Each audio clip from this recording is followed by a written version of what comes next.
Today on the podcast, I have my co-founder and good friend, Mike Vetter. Mike and I started Wildfire Labs 3.5 years ago, and we try to do a bookend for the podcast. So we kick off the year, and then we end the year. And so this is the end of the year.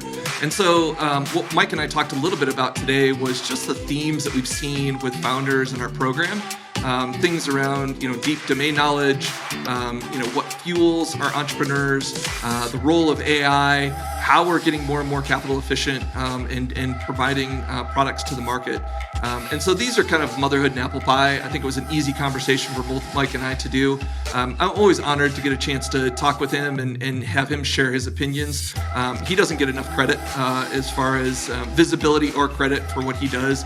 He's really the glue that kind of keeps Wildfire going. And so it's always fun to get him on the podcast and get his knowledge and really share his wisdom. So I hope you enjoy this conversation as much as I always do. Thank you. Mikey V. Hey. Welcome back to the appearance. I'm back. Yeah. At end of the year, we're going to recap it. Welcome to the podcast. You always do the bookend with me, kick off the season, and this is the last one. So I appreciate you taking the time and excited to have this conversation with you, man. It's great to be back. You've had some episodes. I've been listening. I've been on the other end of this, listening on my time to enjoy learning something new. So thank you for all your work you've done this year. It's been fun. Well, it has been good. As you know, it's a team effort, though. So I appreciate it all. So let's kick it off. I think what we kind of talked about was maybe just doing some themes of what we noticed this year. So we substantially scaled up our program this year. I think we found our footing as far as really who we're going after, what value we provide, and I think some stuff around AI that we'll get to talk to, but there are definitely some themes in what kind of transpired this year, and I think we really leaned into it. So maybe the first one I'll kind of kick off is just the rise of finding people with deep domain expertise as founders. And so maybe talk a little bit about that and your experience working with all the founders that have gone through our program, as well as people you're trying to engage in just talking with them. Yeah, I think what we really saw this year is that tech is really in every industry. So people say that you're just a niche focus on just software and AI, but really it's wormed its way into every single industry that's out there. And so what we're seeing is the people inside of that industry who have expertise in that industry are starting to see opportunities for technology and particularly for AI to change their industry. And so we've had just a really significant number of our applications. I work with the team on looking at every application that comes through our system. We get hundreds a year. A huge percentage of those, and increasingly the strongest ones, are really industry experts that have knowledge of an industry and some of the challenges that industry faces. Some of those industries are ones that we see locally here in the upper Midwest, but even across the nation, we've been looking at everything from healthcare to education, where there's people in that industry that have problems that they want to solve, and they're asking us to be a part of that. So I think maybe there's a couple of elements of this that I'd like to deep dive a little bit on. One of them is building generic apps, where there's not a really definable moat, I think is kind of why we're moving in this direction too, right? So there's the deep domain expertise is something that is not going to show up in an LLM tomorrow. And basically is something that you have to have context and a lot of experience. So that's one. The second part is, I think the cost of development that we're going to talk about a little bit later, dropping dramatically is an enabler of this too, right? Where a lot of times in the past, we'd see a problem space that existed even in these domains, but the cost to go solve it was higher than the value to bring it back. And so I don't know if you think those two trends are a theme that you see across those things, or if that's something that we've just seen in a couple isolated incidences. No, I think it's happening. I think that having capital and a large team of developers is no longer a moat. And so I think there's two effects of that. One is, like you said, there's a lot of problems that maybe weren't possible to solve because the CapEx or the amount of funding that was needed for somebody to go solve that problem, it just didn't make it reasonable or feasible. And then the amount of time it would take would just be too long.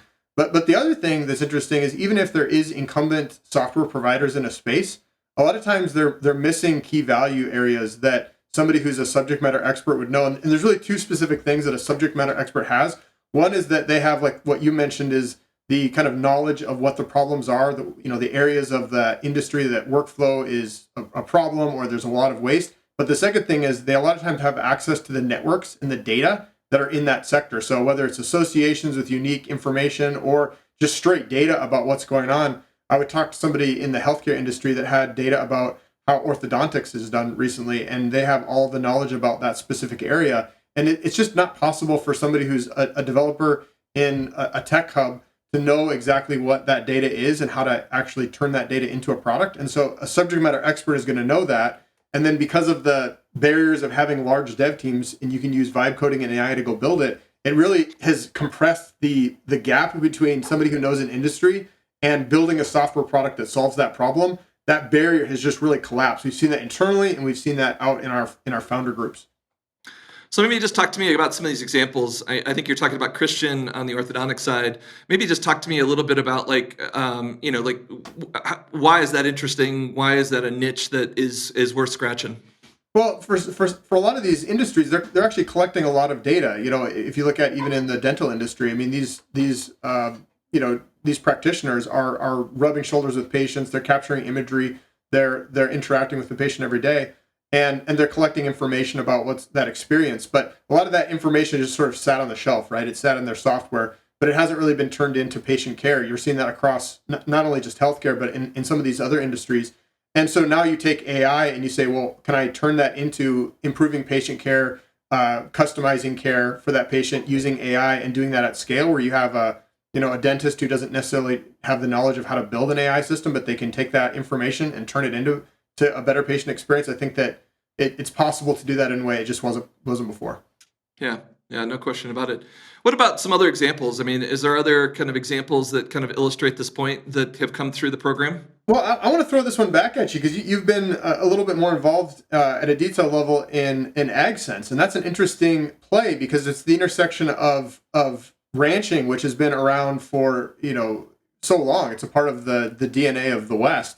And now you're merging that in with what's happening with data and fintech. So talk to us a little bit about that, Todd.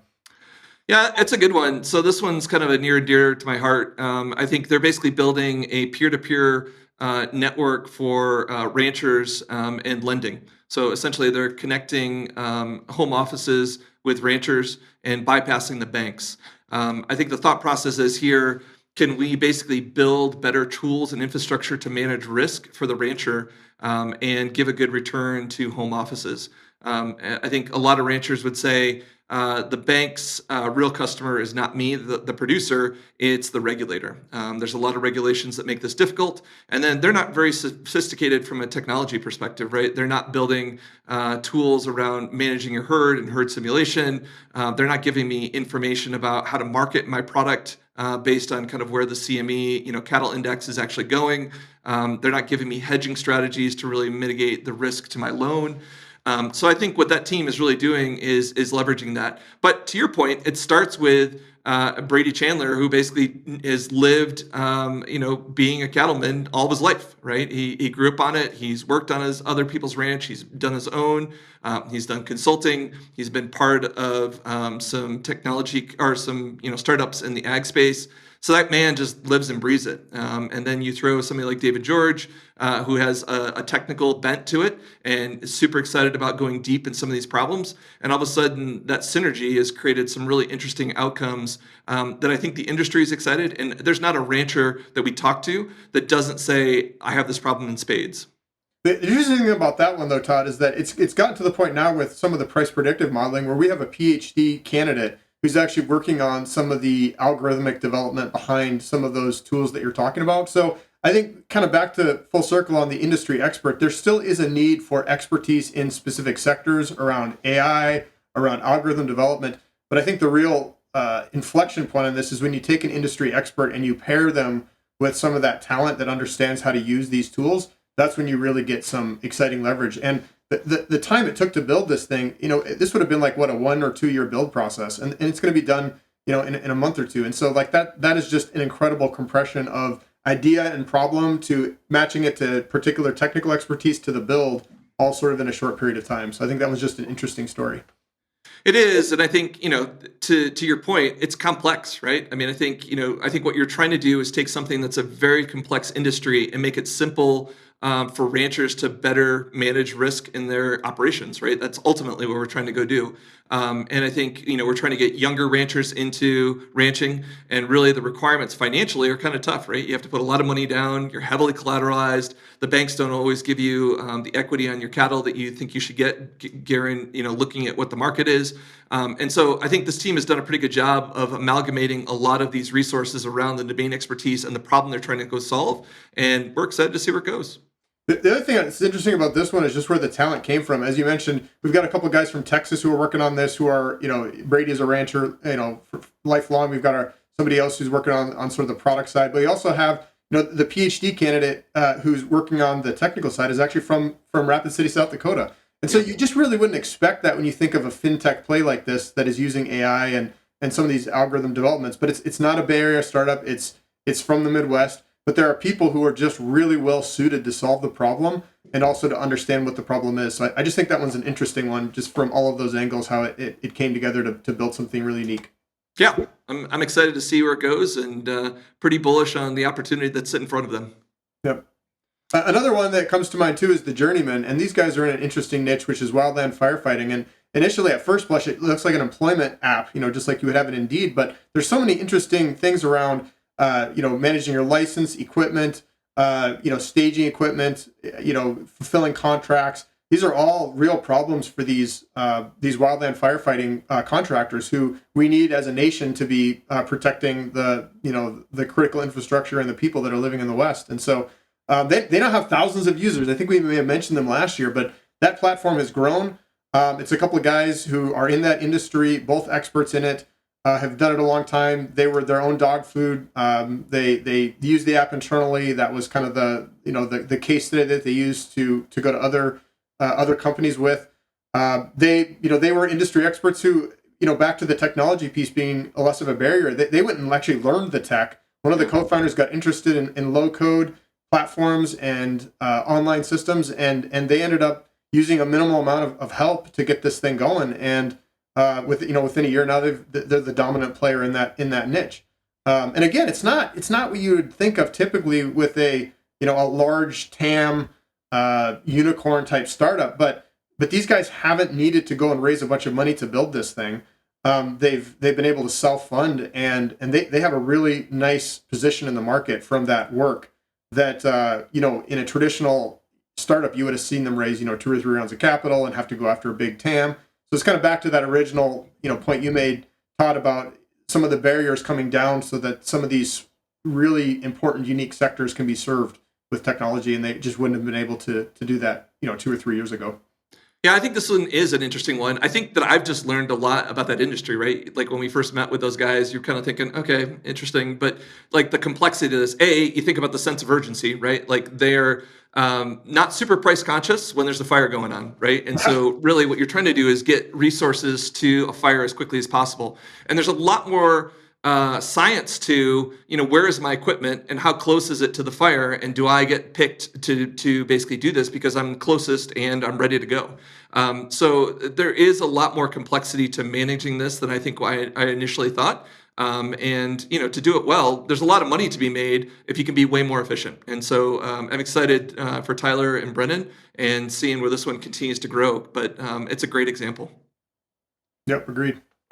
So let's talk about Shift a little bit. I think when you talk to these founders, especially with deep domain knowledge, they don't always see themselves as founders. That's part of I think an insight that I've gotten this year, where you're talking to them about the domain expertise, but they don't align themselves on, I'm an entrepreneur, I can go do this tech thing. That's not me. And so I think there's a shift that we're kind of seeing from, okay, I have the deep domain knowledge, but it's a jump to be the CEO of this company that's using technology to solve the problem that I deeply understand.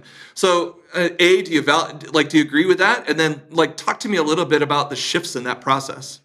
Yeah, I think it's really an identity shift that we're starting to see. And that is that, they make statements like, well, I'm not a tech person, is something that we hear a lot. So I feel like I need to be a tech person to start a software or an AI startup. And so, some of this is just rethinking that you don't really need to be a technical person. You can learn the tools, and we're going to talk about the tools, I think, a little later, that will get you to where you need to go. And the other thing is is that understanding the customer problem is the number one reason why someone doesn't get into wildfire or get funded.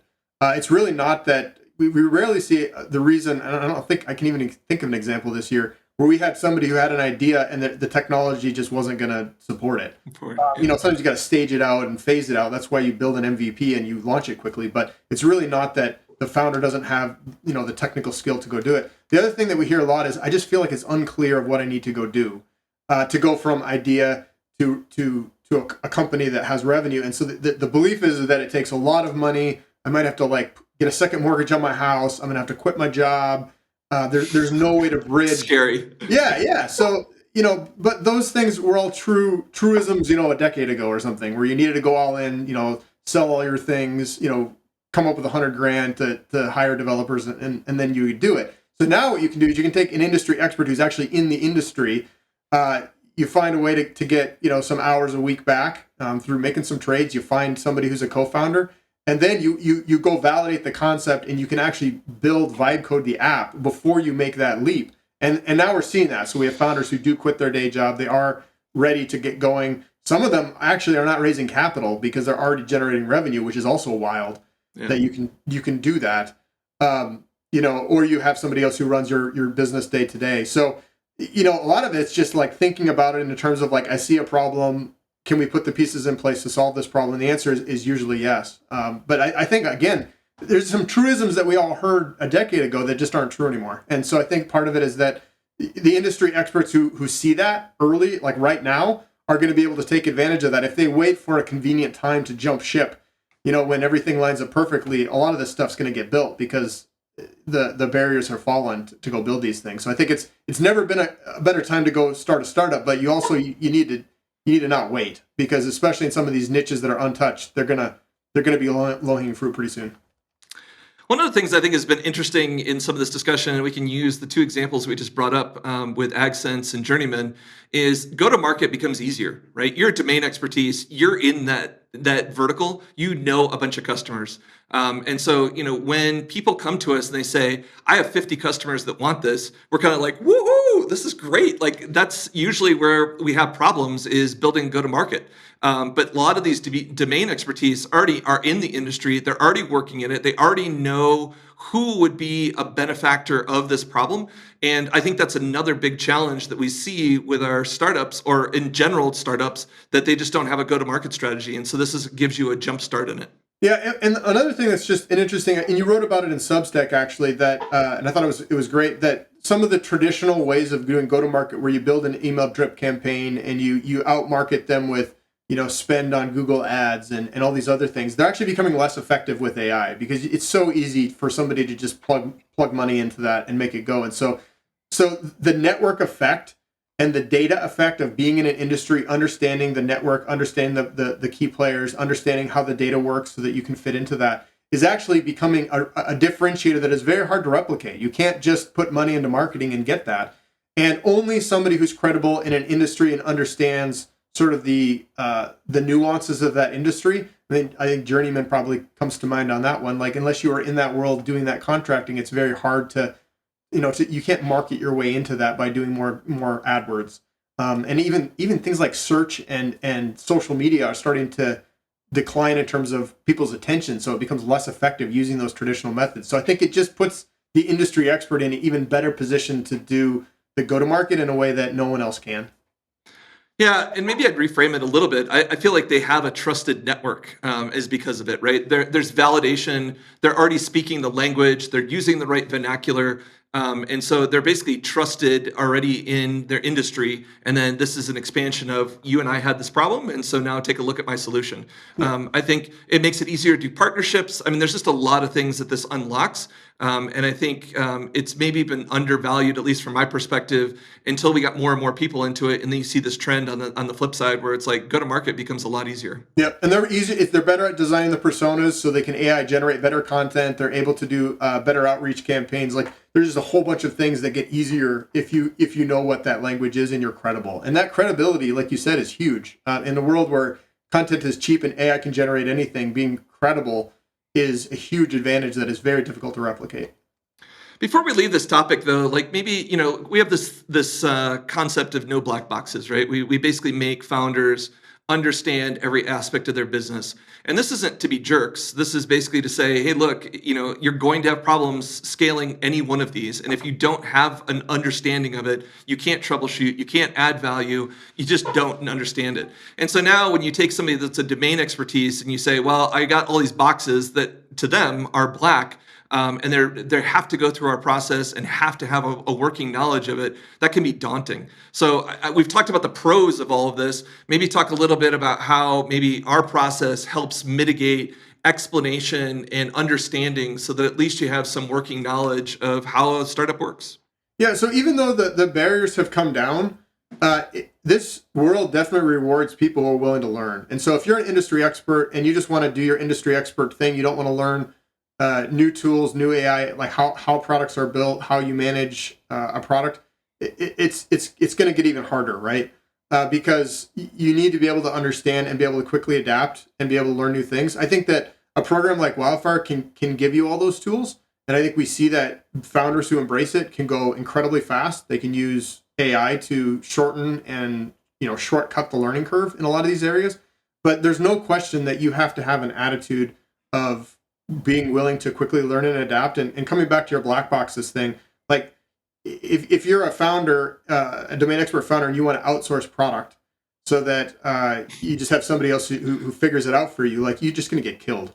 And the same is true if you're, if you're somebody who knows AI and technology, but you're not willing to go learn how to do go to market and all, like, you're just going to get killed. And so I think that actually the world is even more brutal for those people because of how fast things are moving.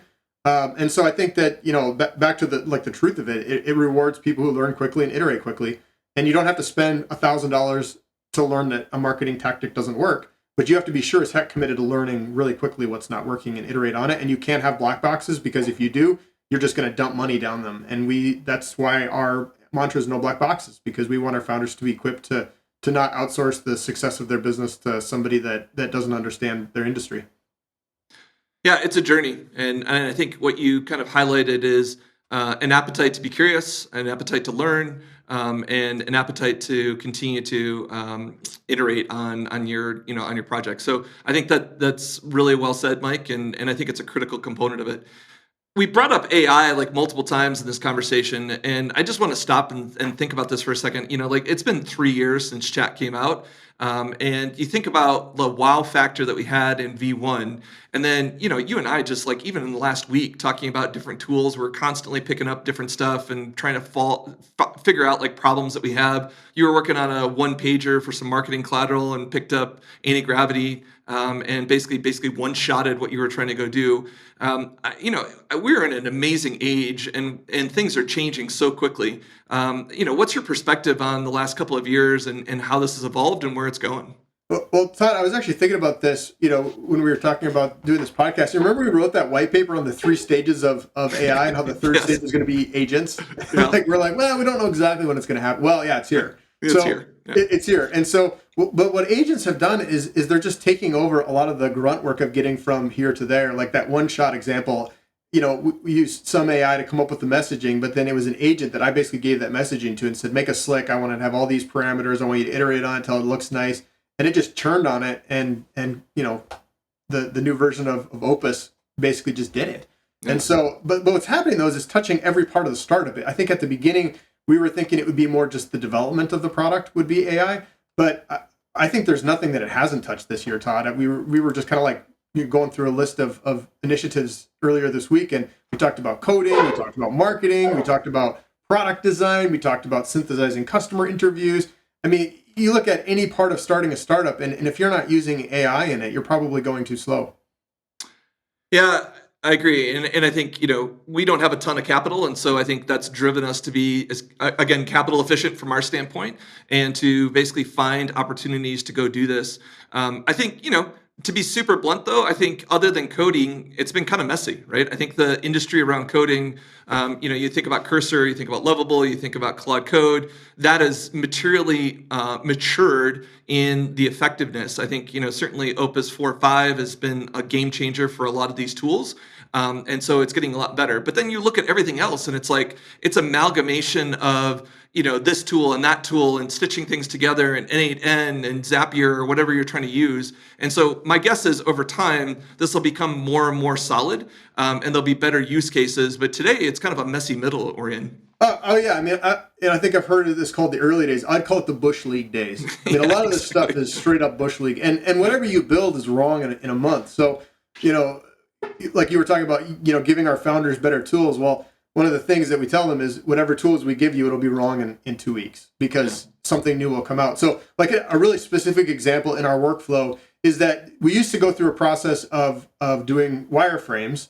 And then you took those wireframes and then you design mock-ups, which were a very pretty version of that, with the logo and the colors and the fonts and all that business. And then you would put that into, your dev queue and you would make tickets out of all that stuff, right? Well, now you can basically take your business requirements, which are kind of a version of your MVP features, and you can sometimes one-shot the UI in something like Cursor or some of our founders like Lovable, but now it's becoming even more where you're actually not even designing a prototype of the front end. You're actually just designing it, and all you got to do is wire it up. And so that used to be like 3 steps I just outlined, or 4 steps, and now it's becoming nearly a 1 step with a review on the back end of it. So I think you're right that it started with code because there's so much of it, and I think it was easier to train the LLMs on code. And I think there's a lot of work left to go do. If you look at what they're doing, there's a lot of work still left to be done. But the front end of getting it to that point now is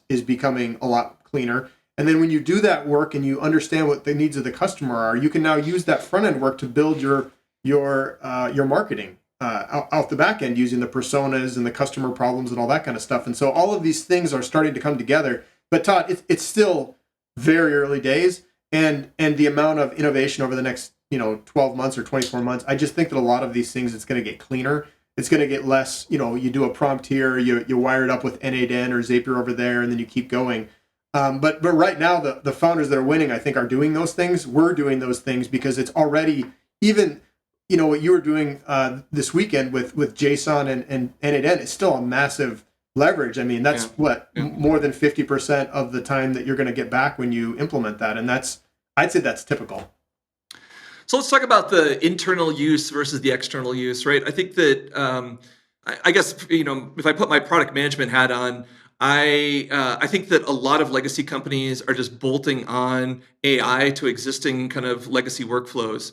I like to throw the Salesforce under the bus, or even my old company, SAP. They've got a lot of core initiatives, but they have this legacy code that they're trying to bolt on something that doesn't really fit, or doesn't go back to, like, if we were to design this from the ground zero, what would we do?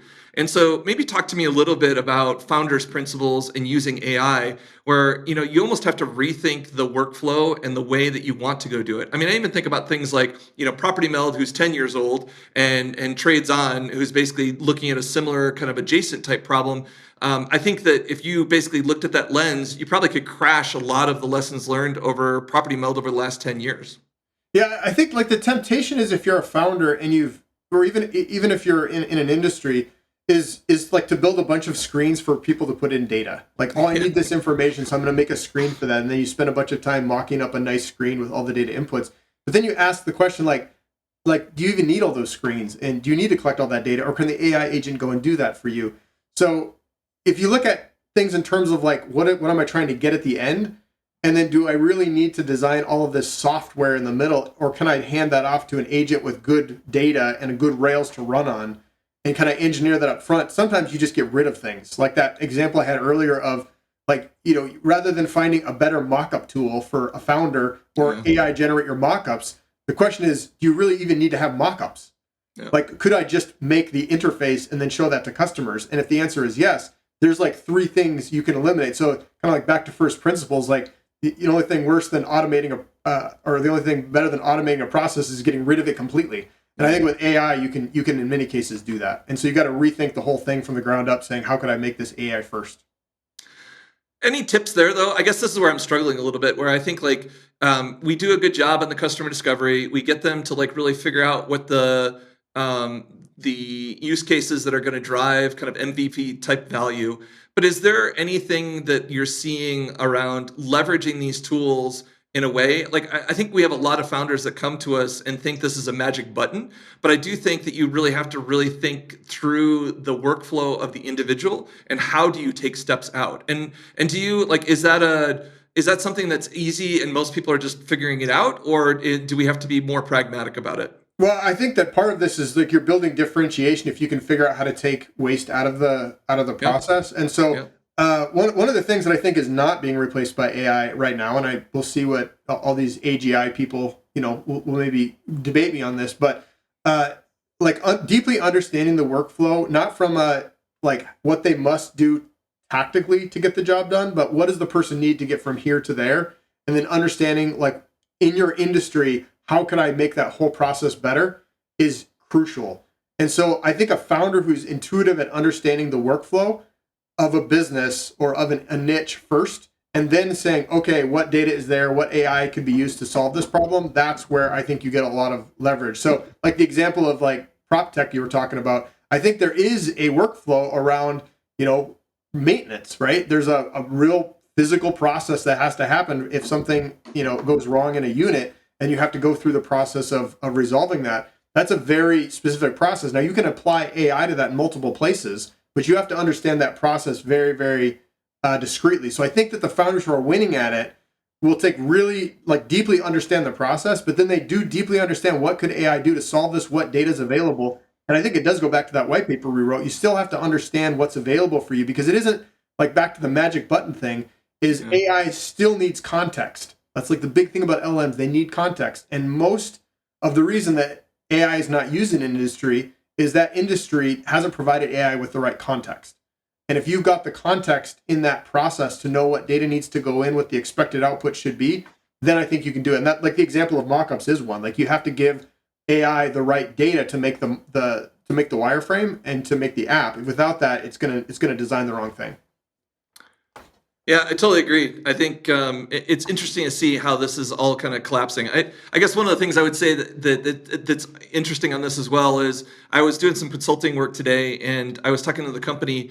They have over 100 tools that basically they use. And they were talking about stitching some stuff together with AI, and they were trying to figure out all these like APIs, and they were talking about bringing it all into Snowflake. But like, I think this is going to be a problem. Like everybody's got their AI solution, whether it's Gong or you're looking at HubSpot, and you got Zendesk. And now what's happening is they want to find information across all of those, and like they're just not built to go do this. And I think some of them, to their credit, have APIs and they're allowing to do it, but other ones are being kind of this walled garden where they're saying we want to do it all. And what's happening is like they're just not doing it very well, or they have a massive focus in this. But I was like shocked. There was over 100 tools in this company that are being used on an annual basis. Yeah, I was talking to a venture capital firm that's doing all their dashboard reporting with Power BI, and they're spending an enormous amount of money trying to wire all this information together.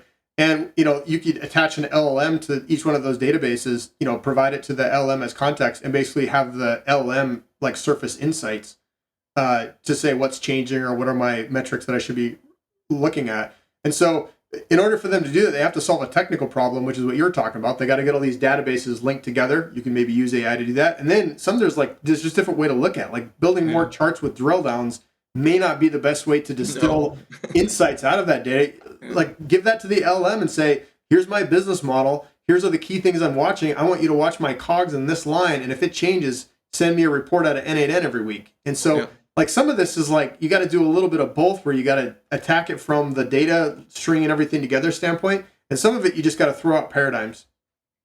Yeah. Well, it's interesting. I mean, like we're early days, like you said, we're in the Bush League. But I don't know. It just feels amazing time to be a founder and to be able to use these tools. And as I've said before, like I'm 54, and it's like the number of epochs that I've gotten to go through from a technology perspective is just amazing to me. Like I basically, started coding on an Apple IIc, monochrome green screen, and I made like I wrote games and sold them to like my junior high friends. And here we are today, and we're, who knows where we're going to end up. And so it's kind of a fun time to be in it. Yeah, it's also fun because like even though you and I both did some coding, I won't speak for you, but I'll speak for myself. I was really not a great developer because I was impatient with syntax. and I Yeah. didn't like to write code that was easily readable and reusable. They would probably call my code spaghetti code. But now, like, anybody can do development because you just need to work with your agent, and it'll write really nice code for you. And Yeah. so it's just really neat that there's this whole group of people like me who are terrible developers, but now can go build things again. Yeah, it's cool. That is good. The next topic I had was talking a little bit about was a conversation that I think you and I had. We were talking about just motivation of entrepreneurs in general, and I this spawns an article that I think is coming out soon. It was kind of dirty fuel versus clean fuel. Dirty fuel is kind of defined by a chip on your shoulder, a slight from somebody else. Pretty high octane stuff, at least in my world. And clean fuel maybe is lower octane, but more sustainable. And so you and I had kind of an interesting conversation or a series of conversations on this, maybe even talking about our own background, talking about other entrepreneurs in the program. But I thought it was one of our more engaging, like free-forming conversations that we had this year that really inspired me to write the article. Yeah. Well, and I think there's a few more kind of pieces to that which is on the dirty fuel side. Like, I think both you and I have worked with people that ran on dirty fuel. And I think, to be frank, there's been times where I think I ran on dirty fuel too. But, a couple more that come to mind are like wanting to be famous, and be more famous than everybody else, or be able to just like be a boss and tell everybody what to go do so that you can be a control freak. And and like that kind of stuff can just be really toxic. Yep. And early on in my career, I had a couple leaders who were like that, who wanted those things. And when you have dirty fuel that you're running on, you can run like really hard. I think we were talking about that. In fact, sometimes it can be a motivation that almost drives you harder and can deliver incredible performance. And so I think like that's the interesting thing about dirty fuel is it's really convenient to say, well, if you run on dirty fuel, it won't work. Well, not actually. Yeah. But the problem is like psychologically, over the long haul, it can be incredibly damaging to the person who's the founder or the people around them if somebody's running on dirty fuel. Yeah, and I guess the other nuance to this, and so maybe we just using a good example. I know that you read Elon Musk's biography, Walter Isaacson. The guy's just not happy, and I think a lot of basically what drives him is probably dirty fuel. But you want to talk about like the impact he has. I'm not talking about political or any of that sort of stuff. I'm talking about the industries that he's created. And I think his impact on business is not not up for debate. But is that guy very happy? Is he an easy guy to work for? Probably not. I use my own example. I think that I definitely had some people in my life that told me I wasn't going to amount to much, and basically I drove pretty hard with some of that. I don't think I think, and this kind of gets to maybe the nuance part of it is I don't think I treated people badly. I think I was harsher on myself than I was on anybody else. Right. And so I think I had a high degree of burnout. I would basically change jobs every 2 to 5 years within Concur. But I was highly efficient. And so to your point, I think this stuff is high octane. And like you said, you can get a ton done. But like for me, it was maybe almost unsatisfying sometimes where you got to the next plateau or you got to the next ridge and you were like, okay, I got another promotion, I got another job opportunity, but it wasn't as satisfying. And so today I would say my fuel mixture is a lot better. But I do think that having some dirty fuel in the tank is sometimes a good thing, right? You create an enemy against a competitor, or somebody did slight you in a deal, and you want to motivate to do it. And so I just think that it's not black and white. It is shades of gray. But I think maybe the takeaway for me was know what you're burning, know why you're burning, and then realize the longevity of the strategy that you have. Yeah, so for mine, and some of this story, when I was young, I was a lonely kid. I was nerdy. I had trouble with friends when I was in middle school. Sure, some of you on this podcast can relate. Middle school can be a hard time. And so when I started my first startup when I was in college, so I still hadn't sort of dealt with that insecurity. And so for me, I went crazy hard because I was going to prove to everybody that I was awesome, and I would just have friends galore because and everybody wanted to be around me because I was successful. And so I worked like crazy hard. I think I had some really early strong success because of that, because I outworked everybody because I thought I was going to do that. But as you start to like spend some time later on in life going, man, is that really why people want to be my friend? is because I have money or prestige. Like that's probably not good. And the other thing was like back to the burnout thing. It's just a fast track to burnout because you never get enough of that stuff, right? You never are valued enough by everybody around you, or validated by everybody around you enough, and so you can just keep going until you're just dead with energy. And so that was for me the dirty fuel that I ran on for sure. And what do you think? I mean, as you look at the list of people that either gone through the program or that are currently in the program, like, where's that mixture? I mean, do you think that most people, I mean, to me, the people that I talk to, most of them have some sort of chip on their shoulder. They have some motivation. And again, I'm not here to criticize it. I think it's more an awareness of what's driving you and why. But I like my small sample size is the majority of the people have something. Yeah, so I think that I agree. Everybody runs on a mix. I don't think any of us can sit here and say we all run on clean fuel. I don't think that I would say that even today I've gotten rid of some of those things. Yeah. And so, but I think by and large and I don't know if it's just because of the way that we position the program, but we've got some founders with some pretty clean fuel. Yeah. I think all of them struggle with the same doubts or other things that we just talked about, but I think that by and large they do. The other thing that really happened to me that wasn't healthy was I really built a sort of on an island, and that wasn't healthy because I didn't really have a place that I could be authentic and share the stresses and the frustrations and also like some of the stuff you're talking about, the chip on your shoulder stuff. And so we have this thing called masterminds in Wildfire where we have had some, and we have 4 to 6 startups that are in these masterminds, and it's just been amazing to see the authenticity that some of these founders have, talking about fear, talking about things that are dogging them. And I think some of those like dirty fuel things you can shortcut if you don't build on an island and you build in a community. And that's been, so I think, Todd, you're right. There's just, founders sort of challenging one another and supporting one another, and then getting it out there that like this is a thing you need to deal with, because if you don't, it can eat you up. Yeah, it was a fun topic, and I think there's just a lot of complexity to it. And again, I don't think there's a lot of right and wrong. I think it's about figuring out kind of who you are and why you're doing what you're doing, and making sure that it's a sustainable model, and not providing a toxic environment around the people around you. But it was an interesting one, and I appreciate the dialogue on it.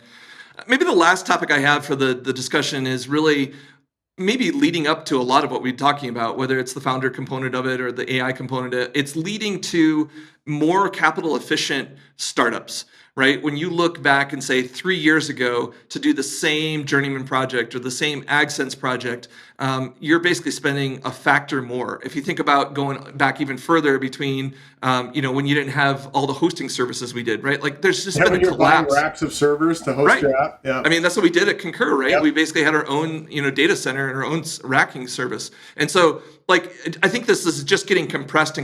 And I think founders that are doing really well are using the AI tools. They're looking for these shortcuts. They're kind of 80-20 people, at least in the short term, right? Let's get it out as quickly as possible. Let's iterate on it. But like, talk to me about the capital efficiency that's been happening over the last, couple of years. Well, I think that like to put in like a really small package, what you just said, the cost to running each experiment, including building the product, has decreased by, a factor. And so, it used to be that you would have to raise money just to build your product. Like that was the thing. You need to raise 100, 200,000 to build your product, or you'd have to find a rich uncle or be from wealth, whatever you needed, right? Yep. And so like now that is 10x smaller. And the same is true with go-to-market. We were just talking last week about doing go-to-market experiments. And it used to be that you'd have to, have a big budget and hire an agency to build an AdWords campaign or whatever. And so that has crashed in the same sort of volume. I do think capital still plays a role, but I think you can deploy it a lot more strategically and deliberately. I think it used to be a gating factor to you progressing to the next step. And I just don't see that anymore, where like you can't get a product built and marketed because you didn't get an angel or a VC involved. I think there are probably exceptions in deep tech and other places, but for the most part, if you're building a product in a niche or a domain expert, that's not a gating factor anymore. So the role of capital is still, I think, an accelerant, but I think it's a lot more possible to seed strap or bootstrap a company. So just to define terms for our audience, bootstrap is where you don't get any capital at all. I'm using seed strapping to say basically you take 1 or 2 small rounds, potentially $1 million or less, to get to profitability. And then more of a traditional would be, like a seed round, a pre-seed, a seed, and then a Series A, something like, a few million to 20 million in capital. So I think that it just becomes a lot more optional. And I guess the effect on the cap table is that the founder can go from a minority stake, sometimes a significant minority stake, to exiting with a majority stake. 70+% of the company could be owned by the founder. So I guess coming back to like, what is the founder role in that? Well, there's real potential that you retain control of the company as a founder, and that means that you can decide if and when to exit. You're not going to be necessarily driven by the timelines of your funding sources, and secondly, that you don't need to get $100 or $1 billion company built to create generational wealth.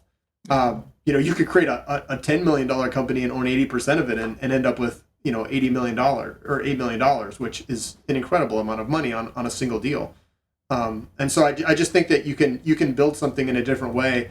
And I still think there's lots of $100 million, $1 billion opportunities that are great, but there's a ton of $50 million opportunities that are sitting out there that don't need a significant amount of venture. I think that is the unlock, right? I think that it's okay to have a smaller TAM. It's okay to not raise a ton of money. It's okay to sell at $50, $80 million and retain 80%, right? I think that we got to redefine success a little bit. I think that the success goalposts in a lot of cases is I've got this trillion, I got $1 trillion opportunity and I've raised a whole bunch of money. And there are a lot of people in the graveyard that basically have gotten to $1 billion companies and have zero equity in that company because of liquidity clauses or just dilution. And so I think our idea of finding opportunities that are defensible, that you can use capital efficient and get traction, and then find an exit when and if you want to, by retaining ownership and have intergenerational wealth. Like that is the formula. Yep. I also think that you can get to those bigger valuations by attacking adjacent verticals or vertically integrating in your niche.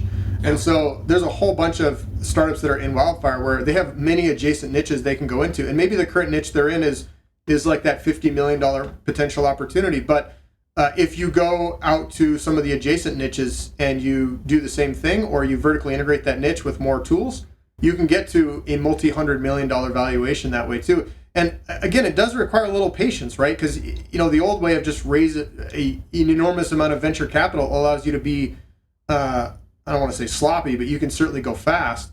But it also means that you're risking a lot of your core by trying to do that, and you can do really, really deliberate building in some of these verticals adjacently and still get to those big valuations, and you can still retain control. Yeah, this kind of brings up a hard topic, I think, as you're trying to scale, even if you're scaling slowly, is how do you be capital efficient with whatever dollars you get?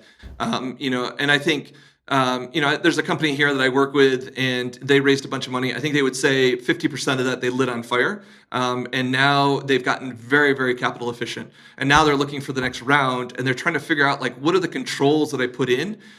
So that basically if I put $1 into this, I'm getting $2 out of it or $3 out of it, right? That's what they're trying to go do. And so I think it'll be interesting to see. I think they've gotten discipline on how to go do this today, but as soon as you know that there's a bankroll and I need to add more bodies, the question is, how do you go do this? And so the structure that I've been thinking about and talking with them is you got to lead with sales, right? Basically, you'll give money to the sales to go hit their numbers, and then really almost everybody else in the organization is a downstream effect, right? If you hit your numbers, then basically you can fund support, implementation, CSMs, some of your G&A functions. I think you can have a ratio for your dev to your sales that you can basically keep in alignment, so you know when to continue to hire more devs.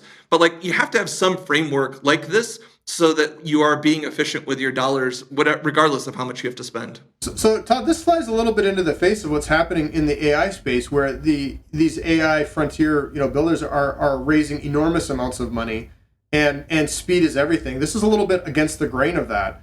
Yeah. I'm just interested to hear your take on that, because I think we're actually taking the opposite take because of AI in actually building. So, I mean, part of this is I think you got to compare apples to apples, right? I mean, I think you don't see, I think that a lot of the folks that are getting tons of money are ones that are trying to gobble up and get market share and be the dominant position, right? And so that's not kind of where most of our founders are. Right. So we're talking like this whole conversation is about niche little spaces that basically have been overlooked that through democratization and lower cost are becoming opportunities that they can monetize and build businesses out of. So like fundamentally, I think that there are two different problems that VCs and these large companies are trying to go solve and what our founders are trying to go solve. Do you agree with that? I do, and I think the actual answer is somewhere in the middle here, where all of that money is being invested in R&D and rapidly scaling these LLMs, which provide new capabilities. And the ignored spot in all of this, where a lot of, I think, the wealth will be created, is in taking all of that research and those toolings and applying them to problems, and then monetizing that business that's doing those things. And so that is actually far more capital efficient and far more defensible than making a wild bet on building some of these giant companies. Now, I think you're right. They're all going after market share, and some of them will win. What not everybody's talking about is there's going to be some big losers in all that, but the tech they create will be used by these niche founders who build businesses that would never be possible with capital if that money hadn't been spent over there. So I think they're just in an interesting spot where all of this money is being deployed into AI frontier model development. And there's all of this opportunity that for a period of time is going to be gobbled up. And I think it's going to be gobbled up by some of these industry experts who are capital efficient. Yeah. And, I think there's a question of being in the LLM business. Is this a good business to be in? Or is it going to be like data centers, were before, where basically, you have some variation in them, but they've kind of got commoditized. And I think even like looking at it from a database perspective, right? You have, like Oracle and SQL, but then you have a bunch of open source models that basically subside. And like, is that going to be the model that's going to happen here, where we have, Chat and OpenAI and Gemini and some of these other ones that are well known and people are willing to pay for them, and then you have a whole suite of other kind of open source tools that the majority of the people use because they're cost efficient. And so I think that's still got to play out. But like the money that's getting pushed into the frontier models is really creating opportunities for all this open source stuff too, which is kind of exciting. Yeah, and our startups are using it. We're actually using some of the open source stuff, and for many AI use cases, those open source models are actually fine, and yep. You don't need to spend the top dollar on API calls for OpenAI or Anthropic to do those things. And so I think there's a world where both have a place.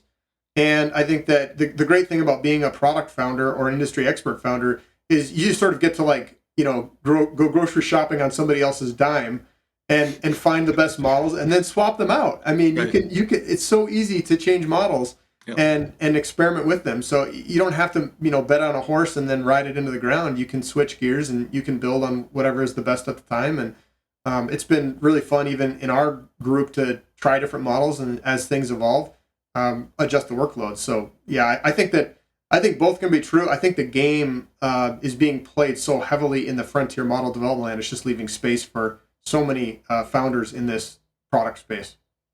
And I think to wrap this up, I think the value is applying it to the application layer, right? And so that's what we're trying to go do. And so I think it's not the chat interface; it's the API to say what problem are you actually solving and what workflow. And I think a lot of our entire conversation over the last 50 minutes is really centered around that. And so it's probably a good place to leave it. Mike, I think the last 12 months have been amazing. I appreciate your partnership and really working with you and all the work that you've done. It's excited to see. We've been on this journey for 3.5 years, and I just appreciate you being a partner. And so thanks for doing all the work you do. Well, and thank you for getting out there and talking to people. It's been it's sharpened, I think, our approach. It's you've had some interesting guests too. Not all of them have had the same perspective on this whole thing, true. So that's been fun to listen to and fun to learn from too. It's like the uneven thing. AI is an uneven adoption thing, and you've got different people with different perspectives on it. So I think your podcast has added a lot of value to our founders. I've heard that from many of them. So thank you for your work. Yeah, well, good. Well, thanks, Mike, for taking the time to do this. I'm excited to kick off the new year and see what we have to talk about then. All right. I'm excited to see the next year, the next season. Okay. Take care, Mike. Thanks. Yep. Thank you. Thanks for listening to Startup Stories from the Treehouse. If you enjoyed this episode, please take a moment to like, follow, or subscribe wherever you get your podcasts. And if you found our conversation helpful, leave a review. It really helps other founders discover our show. For more insight and episode summaries, don't forget to subscribe to the Wildfire Labs Substack. We appreciate your support and can't wait to share more stories with you next time.